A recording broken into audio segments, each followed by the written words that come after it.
बिस्मिल्लाहिर्रहमानिर्रहीम। इसी तरह एक और सवाल आया है और साहिल ने सवाल इस तरह से किया है और वो सवाल करता है कि जो है एक औरत का, एक खातून का अपनी शौहर की शर्मगाह को मुंह में लेना या उसको चूमना या चाटना, ठीक है, और ये सब काम वो तब कर रहे हैं जब वो मेल कॉन्डम्स या फीमेल कॉन्डम्स, मतलब औरत के साथ भी अगर मर्द कर रहा है तो वो कॉन्डम्स को यूज़ कर रहे हैं, जिसकी वजह से कोई मादा जो मैंने कहा लीक होकर मुंह में नहीं जा रहा है, उनका ये कहना है। तो अब ये भी मसला हल हो गया, कॉन्डम से यूज़ कर रहे हैं।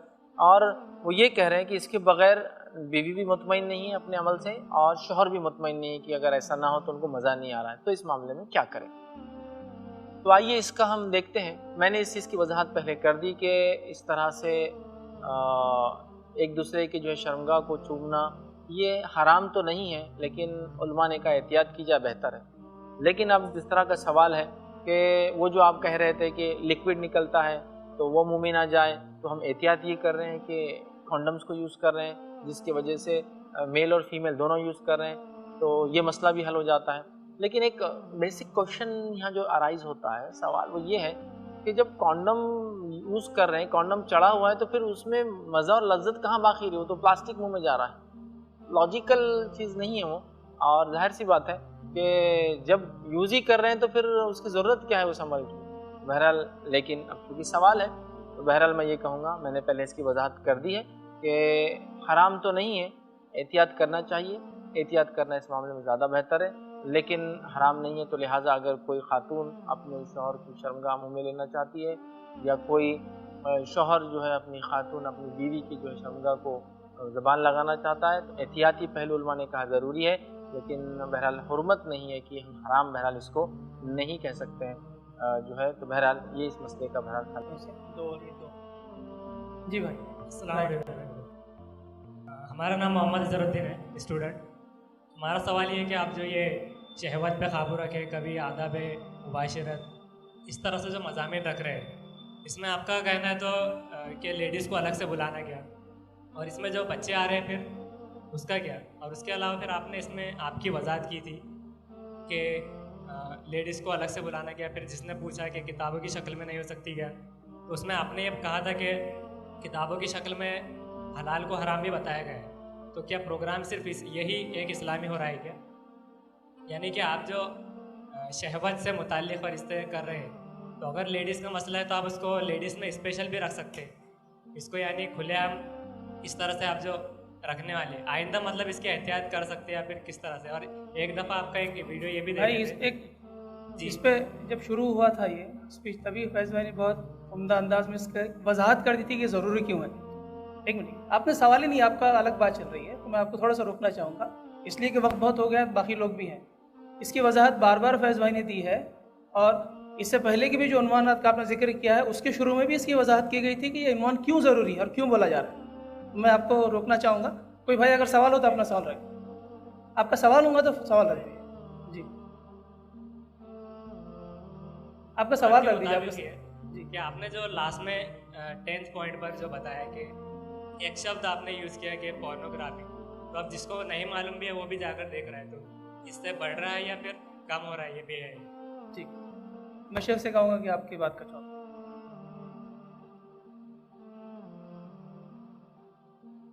भाई ने सवाल किया कि मैंने जो आखिर पॉइंट लिया उस पॉइंट के अंदर एक चीज़ कही पोर्नोग्राफी के ताल्लुक से, अब जिसको नहीं मालूम वो भी देख रहा है। मैं समझता हूँ मुझे इसकी वजाहत करने की ज़रूरत नहीं है कि अगर कोई पोर्नोग्राफी को पोर्नोग्राफी के नाम से नहीं भी पहचानता तो वो बाकी सारी चीज़ें लोगों को पता है। वैसे तफसीलात में मतलब किसी एक लफ्ज़ को इंग्लिश में अगर मैं अदा कर रहा हूँ तो आप बोले लोग उसको सर्च करेंगे, जबकि उर्दू में वो जानते क्या है, ठीक है। लोग बोलते गंदी फिल्में, ये फिल्में, वो फिल्में, सब जानते हो। तो मैंने ऐसा कोई नई चीज़ नहीं बोली कि अब लोग जाके ढूंढेंगे कि अरे इन्होंने कुछ तो बोले पोर्नोग्राफी और वो सर्च करेंगे, बल्कि ये इतना कॉमन हो चुका है, अल्लाह रहम करे, अल्लाह रहम करे। जो इससे महफूज है बस उतने ही लोग महफूज हैं, उतने ही लोग महफूज है। और शहरों में तो कोई बोल ही नहीं सकता कि हमको नहीं पता था ये क्या है। हाँ ये हो सकता है वो नाम से नहीं बताऊंगा, लेकिन मैं समझता हूँ फहश, बार बार मैंने कहा फहश, गंदी चीज़ें, गंदी तस्वीर, पोर्नोग्राफिक कंटेंट, तो मैं समझता हूँ ये ऐसी कोई नई चीज़ नहीं थी जो मैं पहली बार किसी खरीद या देहात में बोल रहा हूँ। अब लोग जाके एक्सेस करेंगे, देखेंगे, सर्च करेंगे और मालूम करेंगे। दूसरा, आपने जो शुरू में कहा था उसकी एक छोटी सी वजाहत दे देता हूँ कि लेडीज़ के लिए अगर अलग से रखते तो ये शहवत पर काबू करें, इतना कॉमन टॉपिक था और इसमें ऐसा कुछ भी नहीं था कि जिसके लिए कोई अलग से दर्स वगैरह रखने की किसी को स्पेशल ज़रूरत है। और अगर हम बोले इसमें बच्चे भी थे, तो ये बच्चे जो हमारे बैठे हैं ना, इनको 8th क्लास से रिप्रोडक्टिव सिस्टम चालू होता है।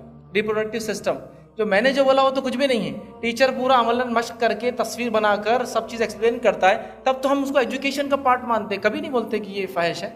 पार्ट ऑफ एजुकेशन है। रिप्रोडक्टिव सिस्टम 8th क्लास में शुरू होता है, 8वीं जमात से बढ़ते बढ़ते 12वीं तक जाने तक पूरा एलाबोरेशन, तफसीलात और ये और वो सब होता है। तो मैं समझता हूँ बहुत कॉमन है, ऐसा कुछ भी नहीं है शहरों के अंदर जो नहीं होता है और मैंने उसको कोट किया। बल्कि इसके इस्लामिक पॉइंट ऑफ व्यू नहीं मालूम होने से लोग समझते कि हमको सिर्फ दुनिया में जो बताया जा रहा है वो करना, इस्लाम ने इसमें रहनुमाई नहीं की। तो इस्लामिक रहनुमाई हम चाहते हैं लोगों को बताएं कि इस मसले में भी इस्लाम ने दिया है, तो लिहाजा आपको कहीं दूसरी तरफ जाने की, जॉन और पॉल को पढ़ने की ज़रूरत नहीं है। यहाँ नबी अकरम सल्लल्लाहु अलैहि वसल्लम का पूरा नमूना है, सहाबा ने उसकी वजाहतें भी की है जहाँ ज़रूरत है, हमारे पास नमूना है, हम उससे स्टडी कर ले। रहा अलग से लेडीज़ का लेना, ये तो और बड़ा फितना हो जाएगा, मुझ पर नए इल्ज़ाम लग जाएंगे कि औरतों को अलग से बुला के उन्वान दिया गया। ये तो कम से कम कॉमन गैदरिंग है, तो लोग शक और शुबे में पड़े हुए हैं। जब अगर स्पेशल गैदरिंग होंगी तो इल्ज़ामात के पुल और ज़्यादा हो जाएंगे, तो लिहाजा ये हिकमत के तहत रखा गया। रहा आपने जो आदाब मुबाशरत का, वो हमने पब्लिकली नहीं दिया था।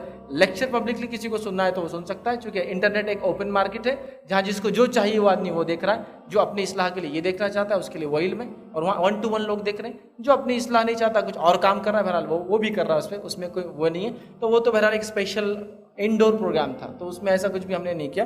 और ऐसे उन्वानात याद रखिए, चाहे फैमिली प्लानिंग हमने इससे पहले लिया था आज से जो 2012 में, अल्हम्दुलिल्लाह इसके इतने अच्छे रिस्पॉन्स आए कि आज मैं खुश होता हूँ उस प्रोग्राम के ऊपर। अल्लाह ने हमसे कुछ काम लिया, क्योंकि अल्लाह ने कुरान में फरमाया जिसने एक इंसान की जान बचा ली उसकी मिसाल ऐसी इंसानियत की जान बचाई। कई लोग आज मिलते और कहते हो 2000 का प्रोग्राम देखे, ये जो मेरा लड़का है ना इसको मारने जा रहे थे, उसे प्रोग्राम देखा कि मार नहीं सकते, ये देखिए हम तो खुशी होती है एक जान बच गई अपने, बस इतनी खुशी है अल्हम्दुलिल्लाह। तो उसका मकसद होता है, देखिए उलमा ने जो किताबों में लिखा, उस ज़माने का मीडिया था, अल्हम्दुलिल्लाह उन्होंने काम किया। आज का मीडिया क्या है, कितने लोग हैं जो किताब पढ़ते हैं हम में से, सुना दो, बता दो, दिखा दो, यही चल रहा है। हमने सोचा उस मीडियम के ज़रिए भी हम किताब और सुन्नत का सही पैगाम लोगों तक ले जाए, बस ये इंटेंशन था हमारा। इसके अलावा न फहश गोई करना, न बुरी बातें कहना, न गंदी बातें कहना, लोगों से कोई इसका मकसद था, बल्कि किताब और सुन्नत क्या है उसको बताना ये मकसद था। रहा बच्चों का तो मैंने वजाहत कर दी, छोटी सी क्लासेस से भी बायोलॉजी का सब्जेक्ट पढ़िए, ये सारी चीज़ें उसके अंदर भी होती है, तो इसमें कोई बच्चों के लिए नई बात नहीं। हाँ, गाइडेंस उसमें होगा कि बच्चे भी अगर कोई इसमें लत में लगे तो वो इससे निकलने की बहरहाल कोशिश कर सकते हैं।